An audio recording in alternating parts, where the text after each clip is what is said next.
پناہ مانگتا ہوں میں اللہ کی شیطان مردود سے، اللہ کے نام سے جو بڑا مہربان نہایت رحم فرمانے والا ہے۔ اے ایمان والو، تم پر صیام فرض کیے گئے جس طرح تم سے پہلے لوگوں پر فرض کیے گئے تھے تاکہ تم پرہیزگار بن جاؤ۔ یہ گنتی کے دن ہیں جن کو پورا کرنا ہے، لیکن اگر تم میں سے کوئی بیمار ہو یا سفر میں ہو تو وہ اور دنوں میں اس گنتی کو پورا کرے، اور جو طاقت ہوتے ہوئے صوم نہ رکھنا چاہیں تو وہ بطور فدیہ ایک مسکین کو کھانا کھلا دیں۔ پھر جس نے باخوشی کچھ اضافی عمل کیا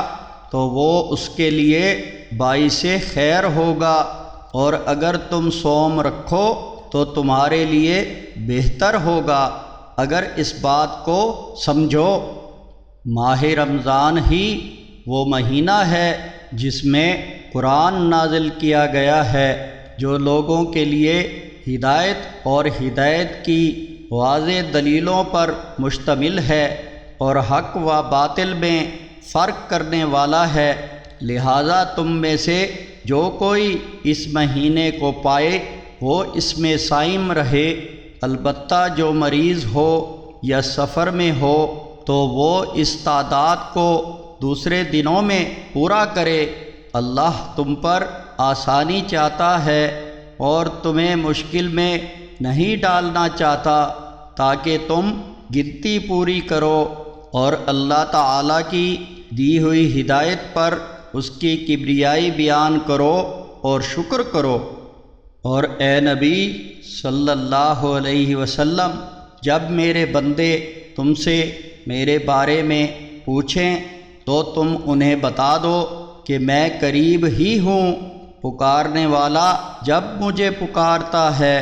تو میں اس کی پکار سن کر قبول کرتا ہوں۔ تو انہیں چاہیے کہ وہ میرا حکم مانیں اور مجھ پر ہی ایمان رکھیں تاکہ وہ راہ ہدایت پائیں۔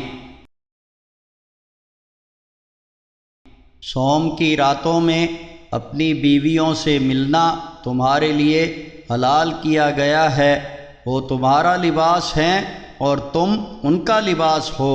اللہ جانتا تھا کہ بشریت کے تحت تم خیانت کر لیتے تھے،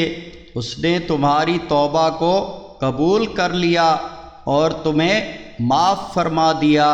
تو اب تم ان سے مباشرت کر لیا کرو، اور جو اللہ نے تمہارے لیے لکھ دیا ہے اس کو تلاش کرو اور کھاتے پیتے رہو یہاں تک کہ صبح کی سفید دھاری سیاہ دھاری سے الگ نظر آنے لگے، پھر رات تک صوم کو پورا کر لو، اور جب تم مساجد میں اعتکاف میں ہو تو ان کے ساتھ مباشرت نہ کرنا، یہ اللہ کی حدود ہیں،